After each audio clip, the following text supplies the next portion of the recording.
Good morning. আশা করি তোমরা সবাই ভালো আছো, আমিও ভালো আছি। এই দেখো, এটা হচ্ছে কোয়ার্টার ব্রেড। একদিন দোকানে গেছি আর জাস্ট এটা নিতে যাব, তখন একটাই মোটে ছিল, একজন এসে ওটা নিয়ে চলে গেল। তো সেদিন আমার হাজব্যান্ডের ওটা মনে ছিল, সেদিন ও গেছে, তো গিয়ে নিয়ে এটা নিয়ে আসলো, আমিও ছিলাম সাথে। তো জিজ্ঞেস করলাম যে এটা কি নাম কি, এই ব্রেডটা কেন, ওই ব্রেডটা দাও, ওই ব্রেডটা দাও, ওই ব্রেডটা ওরা বুঝছে না যে কোন ব্রেডটা দেবে। বললাম ওই ব্রেডটা, তো দেখতে পেলাম যে এই ব্রেডটা, এটার নাম কি, বলো কোয়ার্টার ব্রেড। বললাম আচ্ছা।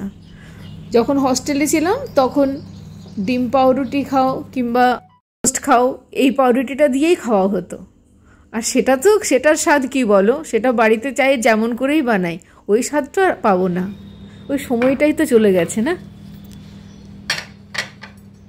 এই ব্রেড টোস্ট দেখে কার কার খেতে ইচ্ছে করছে অবশ্যই খেয়ে নাও। Make it a point to have it. এটা একটাতে কিন্তু দুজন খাওয়া যাবে মনে হয়। এটা বেশ বড় কিন্তু সাইজটা।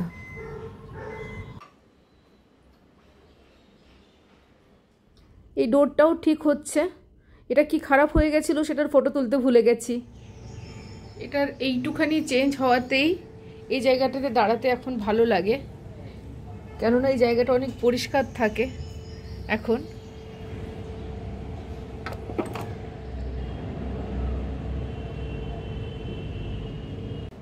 এই স্লাইডিং উইন্ডোটা একবার দেখে না। এটাতে কটা ট্র্যাক আছে? চারটে ট্র্যাকের সুবিধাটা কি, এই যে এটাতে 1/4 অনলি ব্লক হবে। এটা যদি আমি 3টে ট্র্যাক নিতাম তাহলে 1/3 ব্লক হতো। আর জানলা যতটা খোলা যাবে ততটাই তো ভালো, তাই না? আদারওয়াইজ তো ওটা অনেকটাই ওয়েস্টেজ হয়ে গেল জায়গা। তো সেই হিসেবে আমরা পাউডার কোটেড নিলাম। তার কারণ হচ্ছে ডোমাল বা ইউপিভিসিতে কিন্তু 4টে ট্র্যাক পাওয়া যাচ্ছিল না, অ্যাটলিস্ট এখানে অ্যাভেলেবেল ছিল না। ওরা বলছিল ম্যাক্সিমাম 3টে হবে, ইউপিভিসি নাও বা ডোমাল নাও। আর এই পাউডার কোটেডই শুধুমাত্র এইটা ছিল যে 4টে ট্র্যাক অ্যাভেলেবেল ছিল। তো এইটা ভেবে আমরা পাউডার কোটেডটা নিলাম আর ডোমাল বা ইউপিভিসিটা নিলাম না। আর বাইরের যে আরেকটা ব্যালকনি আছে ওটা আমি প্লেন অ্যালুমিনিয়াম নিয়েছি, ওটাও কিন্তু আমি 4টেই ট্র্যাক নিয়েছি যাতে আমি অনেকটা খুলতে পারি। স্লাইডিংয়ের এটাই একটা অসুবিধা না, কিছুটাও বন্ধ সবসময়ই থেকে যাবে। তো এবারে যতটা কম করা যায় সেই হিসেবে আমি এটা 4টে ট্র্যাক নিয়েছি যাতে 1/4 ব্লক হয় আর বাকিটা খোলা থাকে। আজ একদম সেদ্ধ ভাত হবে, দেখাচ্ছি কিভাবে বানাচ্ছি। চালের মধ্যে সব সবজিগুলো দিয়ে দিলাম, তোমার নিজের ইচ্ছে মতো কিছু সবজি দিতে পারো, এর মধ্যে শাক দিলেও ভালো লাগে। আমি নুন দিলাম আর লঙ্কা দিয়ে দিলাম, লঙ্কাটা সেদ্ধ হয়ে যাবে, ওটা ভালো লাগবে মেখে দিলে। আর একটা বাটিতে করে একটু ডাল আর জল দিয়ে দিলাম। ডালটা ভাতের সাথে দিয়ে দিলেও চলতো, আমি তো ওটা খুব ভালো করে খেতাম, কিন্তু আমার হাজব্যান্ড ওই খিচুড়ির কনসেপ্ট ওর ভালো লাগে না। আর ভাত আর ডাল মিক্স হয়ে গেল তাহলে ওটা খিচুড়ি হয়ে গেল, তাহলে ওর আর ভালো লাগবে না। কত রকমের মানুষ, যত মত তত পথ। এটাতে আর কিচ্ছু করিনি, এগুলোর সাথে শুধু তেল আর একটু নুন দিয়েছিলাম, যেটুকু দরকার হলো, নুন তো আমি আগেই দিয়ে দিয়েছিলাম। মেখে নিলাম আর ভাতের সাথে নিয়েছিলাম একটু ঘি। আর আমার পাশের বাড়ির যে দিদি রেবাদি, ও দিয়েছিল ওর বাগানের গন্ধরাজ লেবু, মানে আমাদের এখানে তো বাগান নেই, ওনার একটা নিজস্ব বাগান আছে, তো সেখান থেকে আনা গন্ধরাজ লেবু, তাতেই বাজিমাত। এত সুস্বাদু খাবার খুঁজে পাওয়া মুশকিল। একটা ইউটিউব চ্যানেল আছে, দেখছিলাম কি মেক বেটার ভিডিও, তো ও বলছিল যে ইউটিউবটা স্প্রিন্ট রেস নয়, ম্যারাথন। মানে তুমি একদম এসেছো মানে তোমার সঙ্গে সঙ্গে তোমার কিছু একটা হয়ে যাবে, হতেই পারে যাদের ভাগ্য ভালো হয়, কিন্তু যখনই ভাগ্যের কথা চলে আসে না তখন আমি একটু স্কেপটিক্যাল হয়ে যাই। আরে ম্যারাথন, আমি আমার স্কুল লাইফেও ওরকম একটা 10 বছরের ম্যারাথন দৌড়েছি, আর ঠিক ফিনিশিং পয়েন্টের আগে এসে ছেড়ে চলে এসেছি। তো আমার এটার উপরে খুব একটা ভরসা নেই। দেখো এগেন ম্যারাথন আর ভাগ্য, এই দুটোর মেলবন্ধন আমার জীবনে কখনো পজিটিভ হয়নি। এবারে যদি হয় ভালো কথা, আশা করি ভালো হবে। তো এখন যাই, এখন বাকি যে ব্যবস্থাগুলো আছে করে নিই। আজকে ভাবছিলাম না ফ্রিজে, ধর আমি আমের সময়ে খুব ইচ্ছে করছিল যে আমের কুলফি বানাই, আমি কয়েকটা রেসিপি দেখছিলাম, তো আজ ওইটা বানাবো, তার জন্য ব্যবস্থা সব করে রেখেছি। আর একটা সিমাইয়ের পায়েস বানাবো, ওটাও একটা দেখলাম যে আমের পাল্পটা দিয়ে সিমাইয়ের পায়েস বানাচ্ছে, আমি যে ওটাও একবার করে দেখা যাক কীরকম কী লাগছে আর কি। তো ওই দুটো করব এখন, প্লাস উত্তাপাম বানাবো। উত্তাপামের ব্যাটারটা তো বানানোই আছে, তো ওটা যতদিন থাকে ততদিন আমার কাজ অনেক কম। আমার রুটি বানাতে আমি একদম পছন্দ করি না, আমি খেতেও পছন্দ করি না, রুটি বানাতেও আমার ভীষণই বিরক্ত লাগে। তো যতক্ষণ এই ব্যাটারটা বানানো থাকে ততক্ষণ আমার সুবিধে হয়, আর খেতেও ভালো লাগে। ঝামেলা আছে কিন্তু ওটাতে, যে ঝামেলা একেবারে নেই তা কিন্তু নয়। উত্তাপামটা ভালো, উত্তাপামটা ইজি, কিন্তু দোসা আগে ছিল কি ধোসা বানাবো, ধোসা বললাম যেন দোসাতে কাজটা শেষ হলো, দোসাতে তো আর কাজটা শেষ হয় না। দোসা বানাও, তার সাথে চাটনি বানাও, তার সাথে সাম্বার বানাও, তার সাথে আলুর ওই এটা বানাও। তো এটা একটা লেংথি প্রসেস, দোসাটাও একটা লেংথি প্রসেস, কিন্তু যদি তুমি পুরোটা ঠিকঠাক করে করছো। আর এখন তো অনেকটা ওই হয়ে গেছে যে ঠিক আছে এইটা আছে তো এটা, তাও ওর মনটা একটু গন্ডগোল হয়ে যায়, যে তুমি মানে কোনো একটা এলিমেন্ট যখন মিসিং হয়ে যায়, সেটা হতেই পারে, তখন একটু মনটা হয়ে যাবে আচ্ছা দোসা হলো আর দোসার ভেতরে আলু থাকলো না, তাহলে আর কী দোসা হলো, মানে এরম আর কি। সাম্বার না হলে শুধু চাটনি দিয়ে কী করে হবে? আমার যেমন শুধু চাটনি দিয়েই চলে যাবে, শুধু সাম্বার দিয়েও চলে যাবে। আসলে কি মনে হয় জানো তো, যাকে করতে হয় না ধীরে ধীরে তার অনেক জিনিসটাই শর্টকাট হয়ে যায়। আমি তো জানি ওই 4টে জিনিস আমাকে করতে হবে এখন, মানে ডাল ভেজানোর থেকে হলো ঝামেলা আছে বাবা, বললে তো হবে না। তো আমার অত কিছু ফারাক পড়ে না, আমার দোসা এমনি প্লেন দোসা বানিয়েও আমি খেয়ে নিতে পারি, মানে চাটনিও যদি না থাকে তো কোনো প্রবলেম নেই, কিন্তু ওই আর কি আদারওয়াইজ এগুলো বানাতে হয়। মোটামুটি সবসময় একটা এক্সপেকটেশন থাকে যে দোসা হচ্ছে মানে সব জিনিসগুলোই হবে। তো আজ তো আমাদের আজ আমাদের মানডেতেও আমরা নিরামিষ খাই, মানে পেঁয়াজ রসুন খাই না। আর আমার সাম্বারটাতেও পেঁয়াজ আছে, আর আলুটাতেও পেঁয়াজ আছে, একটু আছে বেঁচে আছে, সাম্বারটা তো ভালোই অনেকটাই বেঁচে আছে, আলুটাও একটু বেঁচে আছে, আজকে ভালোই খাওয়া যেতে পারতো, কিন্তু যেহেতু মানডে তো খাওয়া হবে না, তাহলে কি করি, তাহলে চলো উত্তাপম বানাই, এই করে নিই উত্তাপম।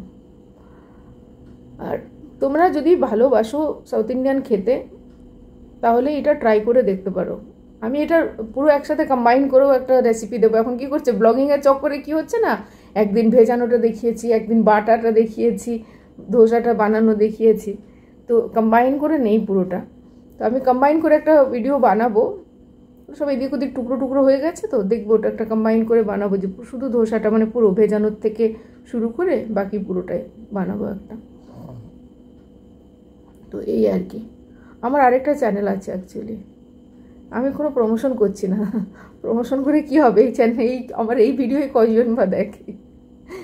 আমার একটা চ্যানেল আছে, কুকিং চ্যানেল, অনেক দিনের পুরনো, মানে 4 বছর, ঠিক কোভিডের আগে আমি এটা স্টার্ট করেছিলাম। আর কোভিড শুরু হতেই কিছু এমন ঘটনা ঘটলো আমাদের জীবনে যে ওই চ্যানেলটা আমি আর কন্টিনিউ করলাম না, মানে ছেড়ে দিলাম। অনেকগুলো দিয়েছিলাম, আরেকটা ছিল যে আমি তখন একদমই কোনো টাইম মেনটেন কিছুই করতাম না, যেমন পারতাম যখন মনে করো কোনো একটা জিনিস রাত্রিবেলাতে করলাম, রাত্রিবেলাতেই পোস্ট করে দিলাম, তারপরে হতে পারে 7 দিন 8 দিন আর কিছু পোস্ট করলাম না, তারপরে আবার কিছু একটা বানালাম ভিডিও করলাম, তাহলে ওটা আবার পোস্ট করে দিলাম। তো আমার মেয়ে এখন সবসময় বলে যে কি করছো মা তুমি, সেই রান্নার চ্যানেলটাই মনে হচ্ছে এখানে তুমি রিপিট করছো, এত রান্না দেখাচ্ছ, আর সারাদিনে রান্নাই করছি, কি করব, কি দেখাবো, আর বাড়িঘর কতক্ষণ দেখাবো, এই বাড়িঘর ভাঙা চোরা বাড়ি, রান্নাঘরটারও তো কি অবস্থা দেখেছো, কি আর বলবো।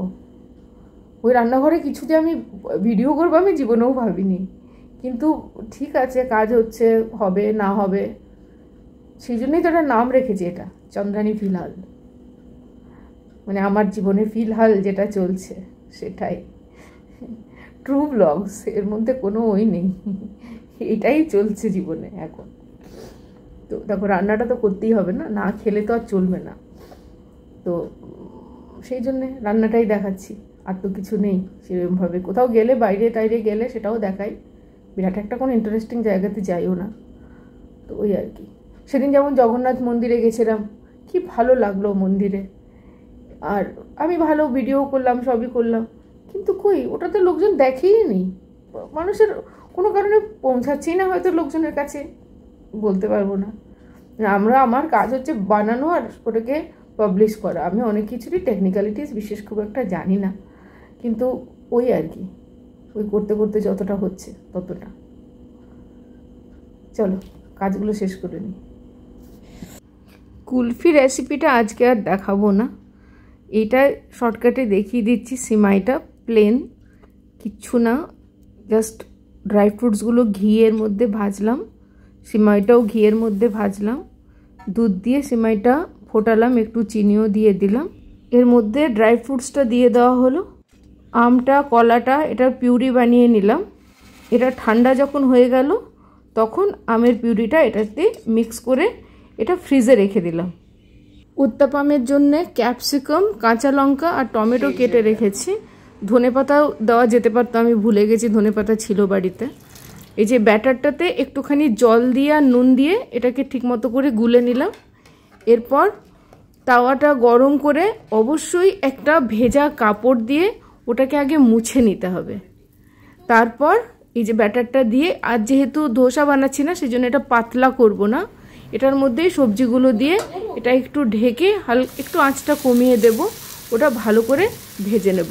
এটা কিন্তু একদম উইদাউট অয়েলও করা যাবে, বিনা তেলেও এটা একদম ইকুয়ালি ভালো লাগবে খেতে।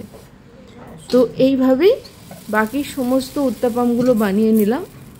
কটা বানিয়েছিলাম, আমার মনে হয় 6টা 7টা 8টা বোধহয় বানিয়েছিলাম উত্তাপাম। দেখো আমাদের নিজস্ব পিৎজা, চিজ ছাড়া পিৎজা।